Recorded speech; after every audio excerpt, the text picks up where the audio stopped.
All right, Math 2, go ahead and open up your books to page 467. We are going to start chapter 8, which is about circles. And believe it or not, there will be some triangles and circles, so don't forget everything we just learned in chapter 7. Let's just go through some vocab that we have here in this little box. It kind of gives you the definition of a circle, and you know what a circle is, but what creates a circle is that you have a bunch of radii that are the same distance from the center, therefore you can make your complete circle. So let's go through here. Your center is going to be a point, so it's always labeled like O or P or something like that. They will use this little symbol right here. When you see this, you refer to it as circle P. That means the center is labeled at a P. The radius goes from the center to the edge of the circle. The diameter goes all the way across a circle through the center. So every circle has infinite amount of radius and they have infinite amount of diameters. And all the radius are the same length. So the distance from P to B, P to A, and P to C will all be the same.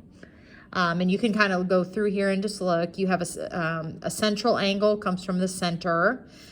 So angle APC is a central angle. Angle BPC is also a central angle, as long as the center is, the vertex is at the center.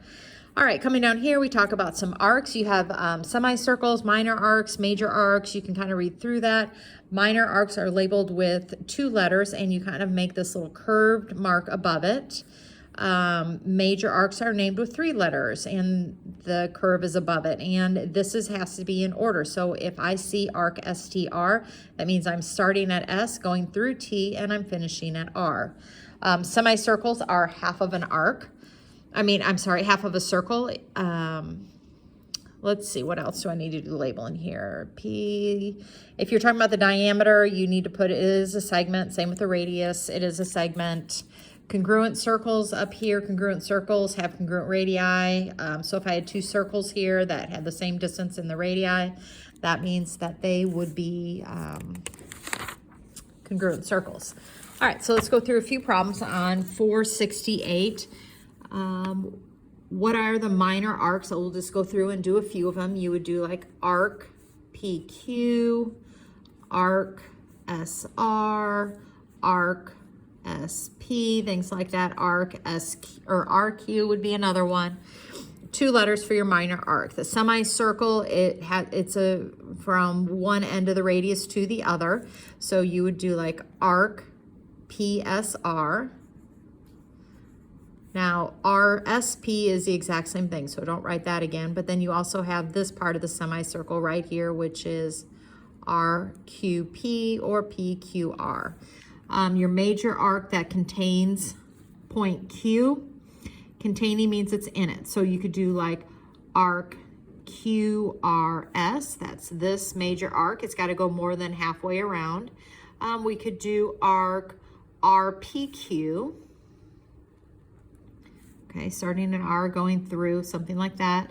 We can do SQR, which is the same as SPR. So SQR, there's just a lot in here. Okay, down here we're talking about arc measurements. Remember, this is a central angle right here. All right, that is your central angle. And if your central angle is 50 degrees, that means this arc also has a measure of 50 degrees, which means this arc right here is 310 degrees because they have to add to 360. All circles are 360. So it tells you in here the measure of a major arc is the measure of the related minor minus 360. And the measure of a semicircle is always 180. You can add arcs together. They talk about adjacent arcs, so 2 arcs that are next door to each other. And to get 1 arc, you can add 2 together. So what they're saying here is, to get the arc measure of arc ABC, you can add arc AB, you can add arc BC, and you get the whole arc. All right, so what you're going to be doing here is you're basically just solving circles. All right, so I see a central angle up here is 77, which means this arc is 77. If this is 28, this right here has to be 28.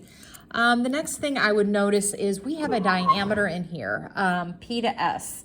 which means that you have a semicircle going on in here. Remember, they told us on the other page that semicircles add to 180. So what I would do to find this arc from R to S, you're going to take 180 minus 77, all right, to get that measurement. All right, so this is going to be 103. All right, well, if that's 77, 103, 28, a couple ways you can look at it. Here's another semicircle right here. So you can take 180 minus 28 if you would like to do it that way. Or you can add them all together and make sure that they add up to 360 degrees. So when you come over here, they want the measure of arc P to R. So P to R is 77. R to S is 103. PRQ, we start at P through R and end at Q. So we had 180 from P to S and then an extra 28. So 180 plus 28 gives us 208. And then PQR, so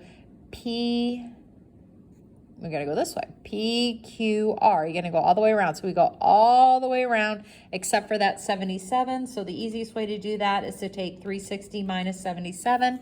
So we get 283 degrees. Okay, down here you have a 90-degree angle. So that means this is gonna be 90. This is gonna be 128. Again, here's your diameter, which means we have a semicircle from TBD, and we have a second semicircle over here on this side. So you're going to take those both away from 180 to get your missing arcs.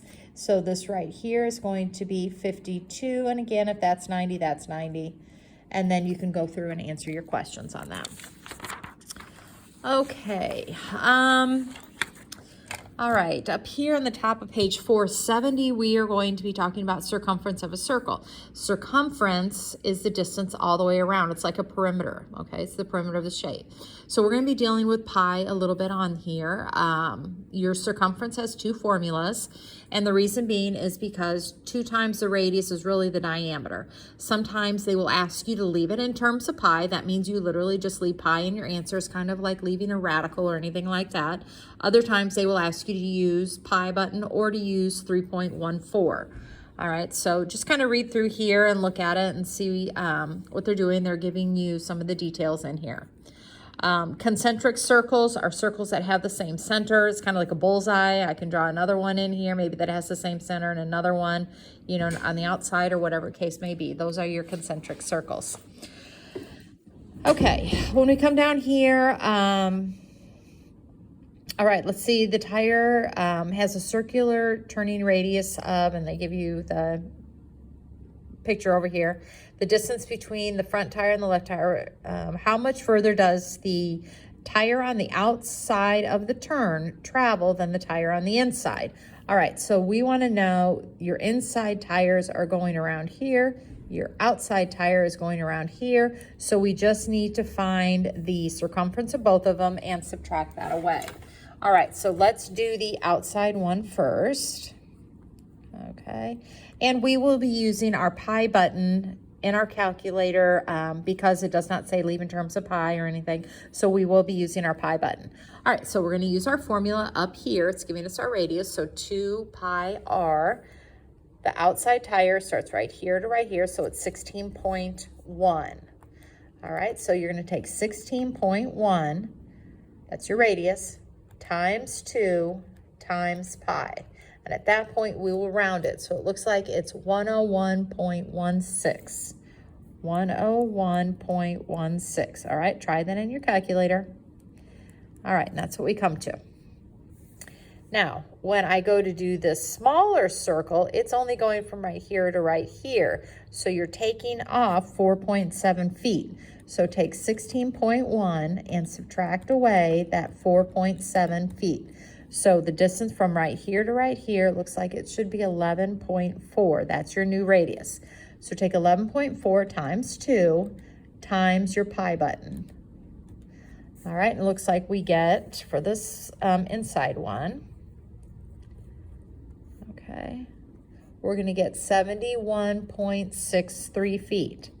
And it wants to know how much further does it travel. So let's go ahead and subtract those away. Okay, I'm doing it with my calculator here. It looks like it's 29.53 feet. Okay, that's how much the outside tires of your vehicle travel than your inside. All right, if you look over on the next page here, they asked you to find the circumference, but leave in terms of pi. So if you look over here, your radius is 4.2. So according to our formula, to get your circumference, you have your 2 pi times the radius. You're just going to take 2 times this, which is 8.4, and it tells you to leave it in terms of pi. So that is how you will leave it. Looks like it should be labeled in meters. All right, when you come down here, they're asking you for arc length. This is different than the arc degree. Degrees have to total up to 360. And arc length is just a portion of the circumference. All right, so you're looking at proportions again. We've done proportions. And you're just going to be setting up, if you look on the next page, you're just going to be saying, well, it's how much out of 360 times your 2 pi r, or how much out of 360 times pi d.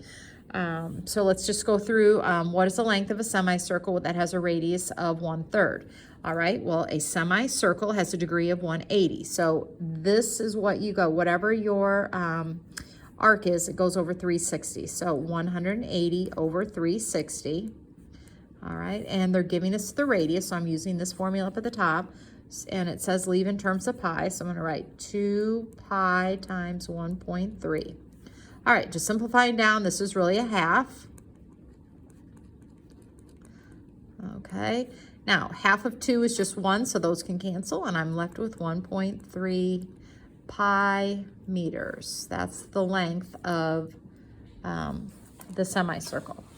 All right, so you come over here, it asks you for the length of the red arc and leave in terms of pi. So you need to find the degree of this arc first. So if that's 60, here's my diameter. If that's 60, then this has to be 120. All right, so I'm going to go to my formula and I'm going to put 120 over 360. You always do the arc over 360 times, in this case, I'm given the diameter, so I'm going to be using this one, pi times the diameter. So pi times the diameter. All right, this is 1/3. Okay, so I'm going to take 1/3 of 24, which is 8, and you're left with 8 pi feet. Okay. This one, I want this red line right here. All right, so again, if this is 25 right here, if this is 25, that makes this 25, which makes this little arc 25 degrees. So you're going to put 25 over 360. Since this is the radius, you're going to do 2 pi times 9. All right. Let me see. I'm going to do 25 ABC 360 and see what that goes down to 570. Okay. You can do all this in your calculator. I'm going to take 9 times 2, which is 18 pi. And I'm just going to take 5 times 18 and see what we get here. We get 90. So we get 90 over 72 pi. That's simple. You can divide both by 2. What is that? 45 over 36. Divide them both by 9. Divide them both by 9. And we get 10 over 8. Which is 5/4. 5/4 pi. There we go. And it's meters. Okay, meters. Yep, so I'm thinking 18 would have divided into both of these. We could have divided. All right, so really that is about it. If you have any questions, just let me know, but you have your formulas. Just input into your formulas and let your calculator do the work or your common sense do the work. And if you, like I said, if you have questions, let me know.